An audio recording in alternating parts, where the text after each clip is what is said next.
రాజులకు రాజు ప్రభులో ప్రభు అయిన యేసుక్రీస్తు నామంన మీకు శుభములు. ఈరోజు దేవుడు మనకు అనుగ్రహించిన వాక్య ధ్యానము కీర్తనల గ్రంథము 42వ అధ్యాయము 8వ వచనము. అయినను పగటివేళ యెహోవా తన కృప కలుగను ఆజ్ఞాపించును, రాత్రివేళ ఆయనను గూర్చిన కీర్తనయు నా జీవదాత అయిన దేవుని గూర్చిన ప్రార్థనయు నాకు తోడుగా ఉండును.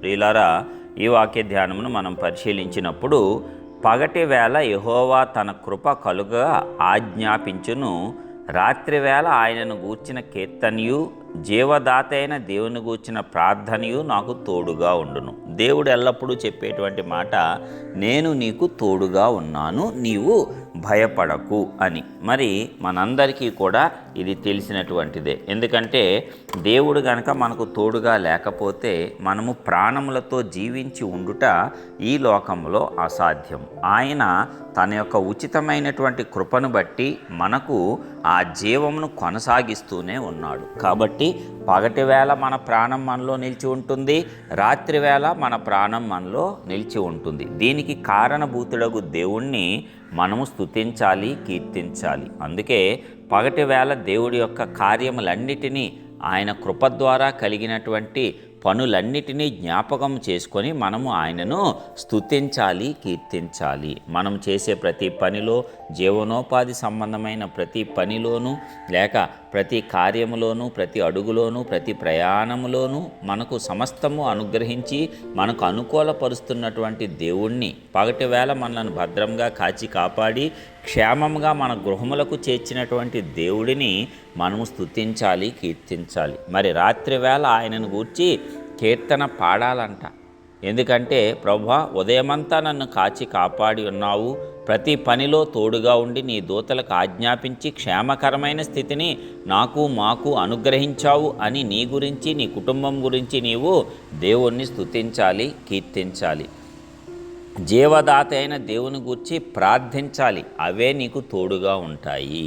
నీ ప్రార్థన నీకు తోడుగా ఉంటుంది. అందుకే దివారాత్రము దేవుని సన్నిధానంలో గడుపుట ఎంతో ఆశీర్వాదకరము, ఎంతో శ్రేయస్కరము. అందువల్ల మనము దేవుని యొక్క సన్నిధానంలో నిరంతరము కొనసాగుతూనే ఉండాలి. ఒకరోజు ప్రార్థించి మరలా కొన్ని దినములు ప్రార్థించకుండా ఉండుట అది క్షేమకరమైన స్థితి కానే కాదు. ఎల్లప్పుడూ మనము దేవుని సన్నిధానంలో ప్రతిరోజు ఆనందించాలి. ప్రతిరోజు ఎలాగ శరీరమునకు ఆహారము మనము ఇస్తూ ఉంటామో అలాగే ఆత్మకు కూడా ఈ ఆత్మీయ ఆహారమైనటువంటి వాక్య ధ్యానము, ప్రార్థన, కీర్తనలు, స్తుతిగానము ఇవన్నీ మరి దేవుని పట్ల చేసే కార్యములు అన్నీ కూడా ఆత్మకు బలమైన ఆహారంగా ఉపయోగపడతాయి. కాబట్టి ఈ ఆహారము మనం ప్రతిరోజు కూడా మన ఆత్మకు ఇవ్వవలసిందే, దాన్ని బలపరుచుకోవలసిందే.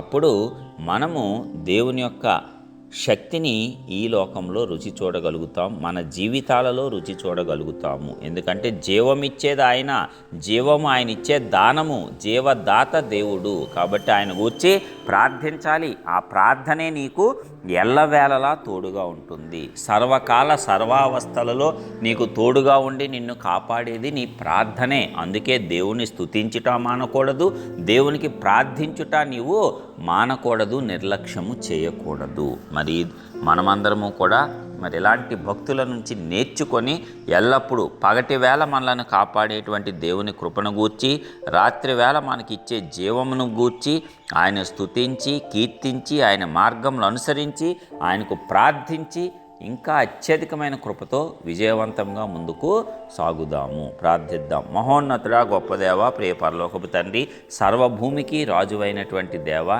మీ ఘనమైన శ్రేష్టమైన నామానికి వందనములు. సమస్తము నీ చేతి పనులే, సమస్తము పైన నీవు అధికారమును కలిగి ఉన్నారు. కాబట్టి మాకిచ్చినటువంటి జీవమును బట్టి, కొనసాగిస్తున్నటువంటి ఆ జీవాన్ని బట్టి నీకే స్తోత్రాలు చెల్లిస్తూ ఉన్నాం. ప్రతిరోజు పగటివేళ, రాత్రివేళ మమ్మల్ని కంటికి రెప్పలా కునుకక నిద్రపోక కాపాడుచున్న దేవా, నీ యొక్క ఘనమైనటువంటి కృపను బట్టి వందనాలు చెల్లిస్తున్నాం. మరి మేము కూడా దానికి తగినట్లుగా కృతజ్ఞతాస్తుతులు చెల్లిస్తూ, నీకు ప్రార్థిస్తూ, కీర్తిస్తూ, నీ యొక్క సన్నిధానంలో ఆనందిస్తూ నిన్ను ఘనపరిచేటట్లు మేమందరము కూడా ప్రతిరోజు నీ యొక్క సన్నిధానంలో మా ఆత్మను బలపరుచుకునే సామర్థ్యం ఈ వాక్యంలో, ప్రార్థనలో పాలు పంచుకున్న ప్రతి ఒక్కరికి అనుగ్రహించి ఆశీర్వదించండి. యేసు పరిశుద్ధ నామమున ప్రార్థించి పొందుకొంచున్నాం ప్రియ పరలోకపు తండ్రి.